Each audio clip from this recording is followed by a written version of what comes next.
Voilà, salut, bonsoir à toute la famille. C'est bien le Koro Diaby de la Moudjagang. Voilà. J'ai décidé de faire exceptionnellement une vidéo ce soir, du mardi 6 septembre 2016. Et bien sûr, je fais cette vidéo par rapport à la situation actuelle entre la Côte d'Ivoire et le Gabon. Pourquoi j'ai dit situation entre la Côte d'Ivoire et le Gabon?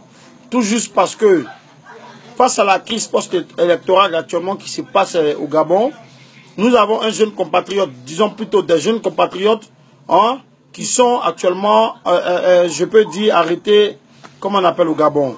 Voilà, il y a le cas de M. Yeo Sifoa, voilà, qui a fait une vidéo depuis hier et qu'ils ont posté. Bon, quand je dis fait une vidéo qui est passée à l'interrogatoire, et suite à cela, il y a une vidéo qui est diffusée sur les réseaux sociaux. Et bon, cette vidéo fait un peu tache d'huile parce que beaucoup de personnes n'ont rien compris dans ce qui se passe. Mais certaines personnes lucides ont compris beaucoup de choses. Voilà, donc nous allons essayer de, comment dirais-je, de visionner cette vidéo et on va en parler plus tard. Moi, c'est Yeo Sifoa Namoro.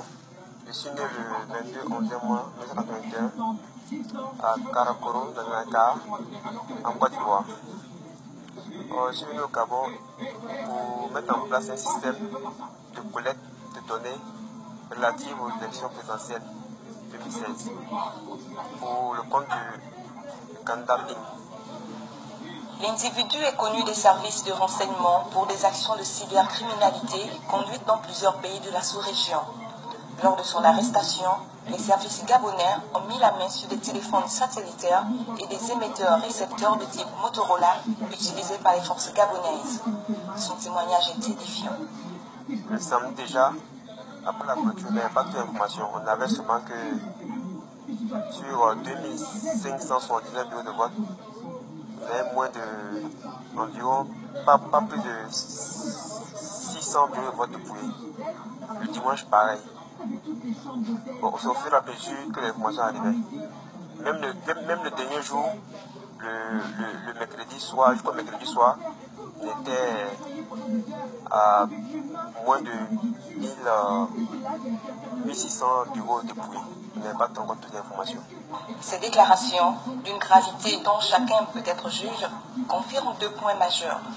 Au moment de l'autoproclamation de Jean Ping, ces cyberactivistes ne disposaient que d'une partie, et d'une partie seulement, des procès-verbaux. Et puis aussi, elle confirme l'implication d'une deuxième personnalité de la présidence ivoirienne et chargée de mission du nom de Jean-Marc Zoui. Bon, celui qui m'a envoyé, il s'appelle Jean-Marc Zoui, qui était en relation avec la famille Ping et ses collaborateurs. Jean-Marc Zoui, il est en continent ivoirien. Il travaille à la présidence de Côte d'Ivoire. Il était comme chargé de mission. Tripatouillage informatique de soi-disant résultats, des informations de masse, implication confirmée de personnalités d'une puissance étrangère. Tout est là. Voilà. On a suivi la vidéo. Voilà, à la fin de la vidéo, la femme qui fait le commentaire dit tout est là. Qu'est-ce qui est là? Madame, c'est à vous que je pose la question d'abord. Qu'est-ce qui est là? Parce que nous voyons un monsieur que vous avez bastonné. Un monsieur que vous êtes en train de faire peur et vous lui faites parler face à une caméra. Maintenant, chers amis compatriotes, chers amis ivoiriens, quand vous suivez dans la vidéo, regardez bien où le regard de M. Yeo va. M. Yeo regarde dans la direction du haut, c'est-à-dire que au moment où il est en train de se faire filmer, en ce même moment, il est en train de recevoir des menaces ou peut-être qu'il y a quelque chose qui est écrit qu'il doit lire forcément. M. Yeo a tout à fait dit ici, et je cite, « J'ai été envoyé ici au compte du candidat Ping pour collecter des données par rapport à l'élection présidentielle. » Collecter des données. Et ici, on écrit quoi, hein? Pour trafiquer des données. Donc collecter et trafiquer, moi je sais pas si, bon, je sais pas, hein. Voilà, comme nous on n'est pas parti à l'école, les gens aiment le dire, hein. Trafiquer et collecter, si c'est le même sens, je ne suis pas sûr. Chers amis, ouvrons les yeux. Nous voyons là que M.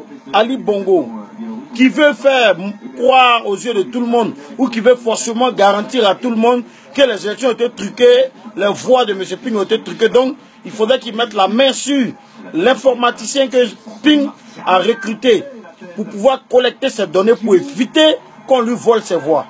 C'est ce qui se passe là. Et le jeune frère Yeo a été, je peux dire, appréhendé avec quoi? Ici, la dame a fait le commentaire pour dire qu'il avait des téléphones satellitaires, qu'il avait des antennes satellitaires. Mais où sont ces téléphones satellitaires? Où sont ces antennes satellitaires avec lesquelles monsieur comme on appelle, monsieur Yeo a été appréhendé? Vous voyez, il y a certaines choses là qui ne sont pas positives. Donc là, directement, je lance un message à monsieur le président, voilà, reconnu par la, comment on dit, par le comité électoral gabonais, monsieur Ali Bongo. Vous êtes aujourd'hui le président du Gabon selon, comment on appelle, le comité électoral. Mais vous n'avez plus besoin de venir mentir ou de venir accuser un Ivoirien. Est-ce qu'on se comprend? Il s'agit d'un Ivoirien là. Il s'agit de quelqu'un qui est Ivoirien, qui a son drapeau orange, blanc, vert différent de pour vous. Il s'agit de quelqu'un qui est expert en informatique. Que nous avons prêté ce service à M. Ping parce qu'il l'a recommandé. Nullement M. Soro n'a reconnu qu'il était engagé pour trafiquer des données. Nullement M. Soro a reconnu qu'il avait des téléphones satellitaires pour trafiquer certaines informations. Non, je suis désolé. Je suis désolé. Ivoiriens, ouvrez les yeux. Ouvrez les yeux, pourquoi? Parce que ce qui est en train de se passer actuellement au Gabon, c'est un hold-up. Attends, je comprends. Vous séquestrez le monsieur. Vous l'obligez à dire des trucs que vous voulez qu'il dise. Mais comme Dieu ne dort pas, le monsieur reconnaît qu'il a été engagé pour collecter des données. C'est très simple. On va aux élections.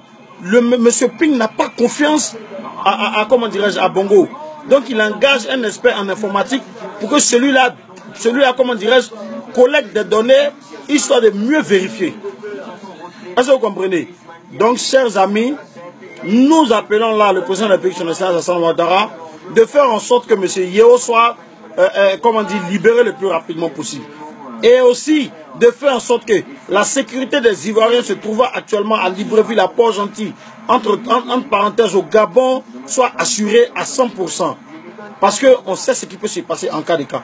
Aujourd'hui, on montre à la télévision un Ivoirien du nom de Yeo qu'on dit avoir trafiqué des données. Qu'est-ce qui prouve que demain, on ne serait pas en train de bastonner ou en train de tuer peut-être, hein, je ne souhaite pas le pire, en train de faire du mal à des Ivoiriens, hein, sous pression en disant que non, ce sont les Ivoiriens qui sont en train de vouloir déstabiliser le Gabon. Loin de là. On n'a rien à voir avec le Gabon. On n'a pas besoin du pétrole du Gabon, on n'a pas besoin du diamant du Gabon, on n'a pas besoin de l'or du Gabon, parce qu'en Côte d'Ivoire, nous, on a tout. On n'a pas besoin de quoi que ce soit du Gabon. Nous sommes Ivoiriens, nous sommes fiers d'être Ivoiriens. Est-ce qu'on se comprend? Aujourd'hui, par rapport à ce problème qui se passe, nos amis, nos frères, ennemis de la République de Côte d'Ivoire aujourd'hui, entre parenthèses, ceux qui se font appeler les pro-Gbagbo, sont en train de profiter de ce problème, en train d'accentuer en disant que non, Alassane Ouattara est un déstabilisateur. Chers amis, je suis désolé de vous le dire, la jalousie est une maladie qui est proche de la sorcellerie. Donc, étant jaloux d'Alassane Ouattara, étant jaloux de Sori Kibaforo Guillaume, étant jaloux de Ahmed Bakayoko, étant jaloux de Kandia Kamara, étant jaloux en tout cas de tous ceux qui aujourd'hui dirigent le pays, Henri Konan Bédié et autres, vous êtes en train de profiter de tout. Sinon, il est inadmissible qu'un Ivoirien est maintenu au Gabon et on veut lui faire porter le chapeau d'un meurtrier et que d'autres Ivoiriens sont jubilés, si ce n'est que de la sorcellerie. Donc, nous donnons alerte au président de la République qui engage tous les moyens pour faire libérer Yeo, et nous donnons alerte au président de la République qui engage tous les moyens pour assurer la sécurité à 100% des Ivoiriens se trouvant actuellement au Gabon. Donc, chers amis, c'était Koro Djabi de la Moujagang. J'avais décidé d'arrêter, mais nous voyons que ça, c'est un problème où les gens sont tenus pour des tarifs. Que ce soit Ping, que ce soit Bongo, qu'il soit président du Gabon, les Ivoiriens vont toujours continuer à collaborer avec le Gabon. Donc, à bon entendeur, salut, M. Ali Bongo, nous sommes désolés. Veuillez libérer M. Yeo parce qu'il ne peut pas rentrer dans votre schéma. Ou qu'à chercher, ou qu'à trouver.